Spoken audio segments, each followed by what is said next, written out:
பழனிவேலுக்காக கோமதியும் பாண்டியனும் பேசுறதுக்காக வந்திருக்காங்க. அப்ப சக்திவேல் வாய்க்கு வந்தபடி பேசுறாரு. அவன் இனிமே இந்த குடும்பத்துக்கு தேவையே கிடையாது. அவன் உன் முந்தானைய பிடிச்சிட்டு வந்தவன் தானே. அவனுக்கு நான் எதுக்காக சொத்துல பங்கு கொடுக்கணும்? அது மட்டும் இல்லாம அவன் ஒண்ணுமே நோகாம இருந்தவனுக்கு இந்த வீட்டில் உழைச்சி கஷ்டப்பட்டதெல்லாம் நானும் என் அண்ணனும் மட்டும்தான். அண்ணனுக்கும் எனக்கும் 2 பங்கா மட்டும்தான் போடணும். இதை 3 பங்கா போடுறதுக்கு நான் அனுமதிக்கவே மாட்டேன் அப்படின்னு சொல்லி நிற்கிறாரு. இதை கேட்ட உடனே வீட்டில் இருக்க எல்லாருமேவும் பயங்கரமாக கோவப்படுறாங்க. சுகன்யா இருந்துக்கிட்டு, இங்கே பாருங்க, அதை நீங்கள் சொல்லக்கூடாது. இங்கே பாருங்க மாமா, நீங்களே கேளுங்க. வீட்டில் இருக்கிற எல்லாருக்கும் தெரியும்ல, என் புருஷன் அவர் பாட்டுக்கு தான் அங்கே இருந்தார். அவரை கூட்டிகிட்டு வந்து என்ன கல்யாணம் பண்ணி வைக்கும்போது இந்த வீட்டுக்கு வந்துருங்க, இந்த சொத்துல அவனுக்கும் பாதி கொடுக்குறோம், உன்னைய அவனுக்கு கல்யாணம் பண்ணி வச்சு என் தம்பியும் நீயும் நல்லா இருக்கணும், அதுதான் எங்களோட ஆசை. கடைசி வரைக்கும் அந்த 10க்கு 10 மல்லிகை கடையிலேயே பொட்டலம் அடைச்சிக்கிட்டு இருக்கக்கூடாது அப்படின்னு என்கிட்ட தெளிவாக சொல்லி தானே என் புருஷனை இந்த வீட்டுக்கு கூட்டிட்டு வர சொன்னீங்க. என்கிட்ட சொன்னது உண்மையா பொய்யா அப்படின்னு சுகன்யா கேட்குறாங்க. உடனே சக்திவேல் இருந்துக்கிட்டு, ஆமாம் சொன்னேன்தான், அதுக்கு இப்போ என்னங்கிற? அப்போதைக்கு எனக்கு சூழ்நிலை, அதனால் அப்படி சொன்னேன். இந்த பரதேசி பாண்டியன் வீட்டில் இருக்கிறத விட இங்கே வந்து ஒரு சின்னதாக பொட்டிக்கடை மாதிரி வச்சு கொடுத்த உடனே அவன் போலப்ப அவன் பார்த்துக்குவான். மற்றபடி இந்த சொத்துல பங்கு கேட்பாங்க அப்படின்லாம் நான் நினச்சி கூட பார்க்கல. அதனால தான் இவனை உனக்கு கட்டி வச்சோம். அதுக்காக நீ சொத்துலலாம் பங்கு கேட்டு வருவியா அப்படின்னு சக்திவேல் சொல்கிறாரு. சி வாய மூடு. உனக்காக நான் நின்னேன் அப்படின்னு நினைக்கும் போது தான் இப்போ எனக்கு கேவலமாக இருக்குது. குமார் எவ்வளோ பொறுக்கித்தனம் பண்ணினையா, அயோக்கியத்தனம். அத்தனத்துக்கும் நான் துணை போயிருக்கேன்னு நினைக்கும் போது தான் எனக்கு படு கேவலமாக இருக்கு. என்னதான் இருந்தாலும் அவ என் அக்கா இல்லை. என் அக்கா, என் மாமா, குமார் எங்க குமார் அப்படின்னு நான் செஞ்சேன் பார்த்தியா? அதான் நான் பண்ண பெரிய தப்பு. இப்போ என் புருஷனையே கண்டபடி பேசுகிற அளவுக்கு வந்துட்டேங்கல்ல. இதுக்கு நீங்கள் அவருக்கு கடை வச்சு தராம அவங்க அக்கா வீட்டிலேயே விட்டுருந்துருக்கலாமே. அவர் நிம்மதியாக சந்தோஷமாவது இருந்திருப்பாருன்னு சொன்ன உடனே, இப்போவும் ஒன்றும் கெட்டு போகல, அக்கா குடும்பம் தானே தேடி வந்திருக்குது, அப்போ அக்கா பின்னாடியே போ சொல்லு அப்படின்னு சொன்னோன்னே, இப்போ உங்களுக்கு ஒன்றும் அசிங்கமாக இருக்காதா அப்படின்னு கேட்குறாங்க. சொத்துல பங்கு கேட்டதுக்கப்புறம் ஒன்றும் அப்படி கிடையாது.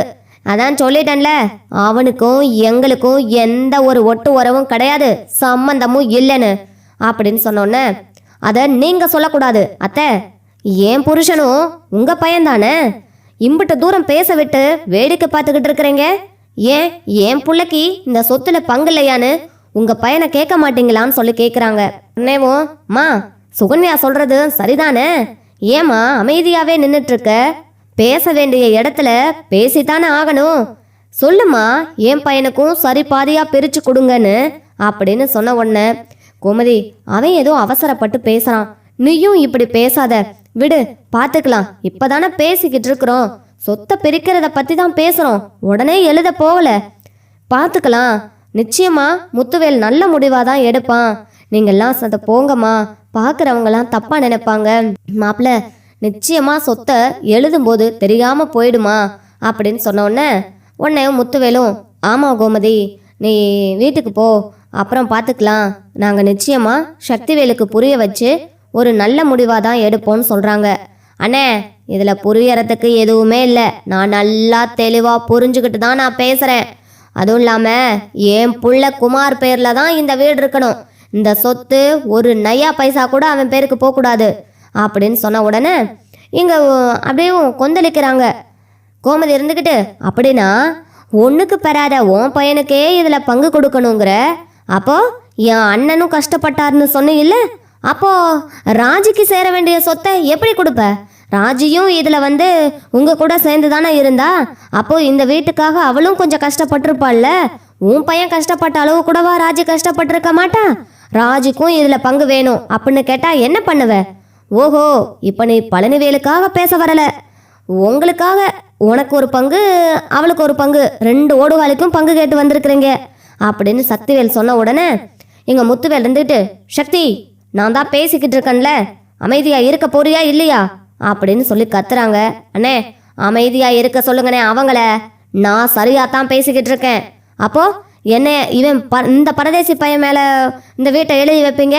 நான் இந்த வீட்டில் ஓசி சோறு மாதிரி தின்னுக்கிட்டு உக்காந்துருக்கணுமா? அதுவும் இந்த வீட்டுக்காக கஷ்டப்பட்டவன் நான் அப்படின்னு சொல்றாங்க. உடனேவும் வாயை மூடிக்கிட்டு போயிரு, இல்லைன்னு வச்சுக்கோ அப்படின்னு கோமதி சொல்றாங்க. இல்லைனா என்ன பண்ணுவேன்? உன்னால என்ன பண்ண முடியும்? இங்க பாரு, உனக்கும் சரி இந்தா அந்த ஓடுகாலிக்கும் சரி, இங்க நிற்கிறானே என் கூட பிறந்த தம்பின்னு, அவனுக்கும் சரி சொத்துல ஒரு பைசா கூட கொடுக்க முடியாது. உங்களால முடிஞ்சதை பார்த்துக்கங்க அப்படின்னு சொன்ன உடனே, சிச்சி நீ எல்லாம் ஒரு ஆளுன்னு உன்கிட்ட வந்து பேசிட்டு இருக்கேன் பாத்தியா? நான் எங்க பேசணுமோ அங்க பேசிக்கிறேன். பழனி நீ இருடா, உனக்காக இந்த அக்கா இருக்கேன் அப்படின்னு சொல்லிட்டு இங்க வீட்டுக்கு வராங்க. அக்கா இனிமே இந்த வீட்டில் எனக்கு என்னக்கா வேலை? என்னால் இங்கே இனிமே ஒரு நிமிஷம் கூட இருக்க முடியாதுக்கா அப்படின்னு சொல்கிறாங்க. போப்போ, நீ போறேன்னு யார் இங்கே அழுக போறா?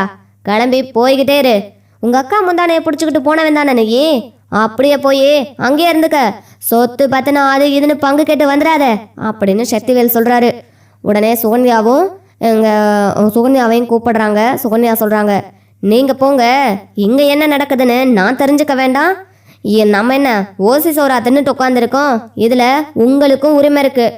அப்போது இங்கே என்ன நடக்குதுன்னு நான் தெரிஞ்சுக்க வேண்டாமா அப்படின்னு சொல்லிட்டு இங்கே சொன்ன உடனே அவ சொல்கிறதும் சரிதான்னு சொல்லிட்டு கோமதி பழனிவேலை கூட்டிக்கிட்டு வீட்டுக்கு போகிறாங்க. அதுக்கப்புறமா அங்கே வீட்டுக்கு போனோன்னே எல்லாரும் சேர்ந்து முடிவு பண்ணுறாங்க, இதை இப்படியே விடக்கூடாது. பெரியண்ணனும் எவ்வளோதான் கஷ்டப்பட்டு இவங்கிட்ட போராட முடியும், அதனால் நம்ம ஒரு வழி பண்ணலாங்க. அதாவது எங்கள் குடும்ப வக்கீல் ஒருத்தரை நம்ம போய் பார்த்துட்டு வரலாம். அவர் மூலமாக தான் எங்கள் அப்பா வந்து இந்த மாதிரி சொத்து விஷயம்னா அவர் தான் தேடி போவார், எனக்கு தெரியும். நீங்கள் வாங்க நம்ம போகலான்னு கோமதி சொல்கிறாங்க. உடனே பாண்டியனும், ஆமாம் பழனிக்கு ஒரு நியாயம் கிடைக்காம நான் விட முடியுமா அப்படின்னு சொல்லிட்டு பழனி வேற ரொம்ப அழுதுட்டுருக்கிறத பார்த்த உடனே இவங்களுக்கெல்லாம் மனசு கேட்கல. உடனேவும் கிளம்பி போகிறாங்க. கோமதியும் இங்கே பாண்டியனும் சேர்ந்துக்கிட்டு வக்கீலை பார்க்கறதுக்கு கிளம்பி போகிறாங்க. அங்கே போய் வக்கீலை வந்து பார்க்குறாங்க. இந்த மாதிரி நடந்த பிரச்சனையெல்லாம் சொல்கிறாங்க. அப்படியெல்லாம் சொல்ல முடியாதுமா, அது அவங்களா சுயமாக சம்பாதிச்சதா இருந்தால் மட்டும்தான் அவங்களுக்கு அது வந்து சொந்தம். அது பூர்வீக சொத்தாக இருந்தால் கண்டிப்பாக கூட பிறந்தவங்க எத்தனை பேரோ அத்தனை பேர்த்துக்கும் சரிபாதி கொடுத்து தான் ஆகணும்னு சொல்கிறாங்க. அப்படின்னா எங்கள் அண்ணன் கேட்க மாட்டேங்கிறானே, சொல்லி சொல்லி பார்த்துட்டோம் சார், நீங்களாவது வந்து பாருங்க, அதாவது உங்களுக்கு தெரியும்ல என்ன ஏதுன்னு அப்படின்னு சொன்னோன்னே, சரிம்மா நான் வரேன் அப்படின்னு சொல்கிறாங்க. அதுக்கப்புறமா தான் இங்கே வந்து வக்கீலை கூட்டிக்கிட்டு கோமதியும் பாண்டியனும் கிளம்புறாங்க. அங்கே நேராக கொண்டு போய் முத்துவேல்கிட்ட வந்து கூட்டிகிட்டு போய் சொல்கிறாங்க, நீ எந்த ஒரு ஸ்டெப்பும் எடுக்கிற மாதிரி எனக்கு தெரியலன்னு. பழனி வேற அங்கே ரொம்ப அழுதுகிட்டு இருக்கான். அவன் கேட்டது சொத்துல பங்கு கிடையாது, என்னை இந்த வீட்டில் கூட ஒருத்தராக மதிக்கலையே அப்படின்னு சொல்லி தான் அவன் ரொம்ப கவலைப்பட்டான். அவனை அந்த நிலைமையில பார்த்துட்டு வீட்டில் எப்படி என்னால் சும்மா இருக்க முடியும்? அதான் அவனுக்காக நானும் என் புருஷனும் வந்திருக்கோம் அப்படின்னு சொல்கிறாங்க. ஆமாம் இங்கே எதுக்கு வந்தீங்கன்னு சொல்லிட்டு சக்திவேல் கேட்குறாரு. சொத்தை 4 பங்கா போடலான்னு கேட்டுட்டு போலான்னு தான். ஏய் எங்கே வந்து என்ன பேசிகிட்டு இருக்கிற? 4 பங்கா? அவனுக்கே பங்கு கிடையாதுன்னு சொல்லிட்டு இருக்கேன், நீ வேற வந்திருக்கியா? நான் சொல்லலாத, வக்கீல் சொல்லுவார் அப்படின்னு சொன்னோன்னே உடனேவும் இங்கே வந்து வக்கீல் இருந்துக்கிட்டு உங்கள் முத்துவேல்கிட்ட பத்திரத்தை கேட்குறாங்க. பூர்வீக சொத்து பத்திரத்தை முத்துவேல் வந்து எடுத்துகிட்டு வந்து கொடுக்கலான்னு சொல்லிட்டு, சக்திவேல் நீ கொஞ்சம் அமைதியாக இரு, இங்கே வந்து என்ன ஏதுன்னு பார்ப்பாங்க, அதுக்கப்புறமா முடிவு பண்ணிக்கலான்னு சொன்ன உடனே சக்திவேலும் அமைதியாக இருக்காரு. உடனே முத்துவேல் பத்திரத்தை எடுத்துகிட்டு வந்து இங்கே வக்கீல்கிட்ட கொடுக்குறாங்க. வக்கீல் வந்துட்டு அதை எல்லாமேவும் படித்து பார்க்குறாரு. படித்து பார்த்ததுக்கப்புறம் இங்கே சக்திவேல் இருந்துக்கிட்டு, இந்த மாதிரி இங்கே பாருங்கள் சார், சொத்தில் 2 பங்காக தான் போட முடியும். அவன் எங்கள் கூட சேர்ந்து கஷ்டப்படவே இல்லை. எங்கள் அப்பா சின்னதாக தான் வீடு வச்சுட்டு போயிருந்தாரு. அதை இந்த அளவுக்கு பெருசாக கட்டினது நானும் என் அண்ணனும் மட்டும்தான். இதில் எப்படி இவனுக்கு நான் பங்கு கொடுக்க முடியும்னு சொல்கிறாங்க. உங்கள் அப்பா வந்து விட்டுட்டு போகும்போது வீடு என்னென்ன சொத்தெல்லாம் இருந்துச்சோ அதில் 4 பங்காக போட சொல்லி தான் அவர் வந்து பத்திரத்தில் எழுதியிருக்காரு. எழுதி வச்சுட்டு தான் போயிருக்காரு. இதில் கூட பிறந்தவங்க 4 பேர்த்துக்கும் சரி பாதி இதில் பங்கு இருக்குன்னு சொல்லி எழுதியிருக்கிறாரு. அதனால் பூர்வீக சொத்தில் நீங்கள் இப்படி 2ஆலாம் பங்கு பிரிக்க முடியாது, இது கோர்ட்டுக்கு போனாலும் இவங்க பக்கம் தான் தீர்ப்பாகும். அது உங்களுக்கு தான் அசிங்கம். கோர்ட்டுக்கு போய் அங்கே இங்கேன்னு அலைஞ்சு திரிஞ்சு இப்படி பண்ணுறதுக்கு பேசாமல் நீங்கள் 4 பங்காக பிரிச்சுக்கிட்டு போகிறது ரொம்ப நல்லதுன்னு சொல்கிறாங்க.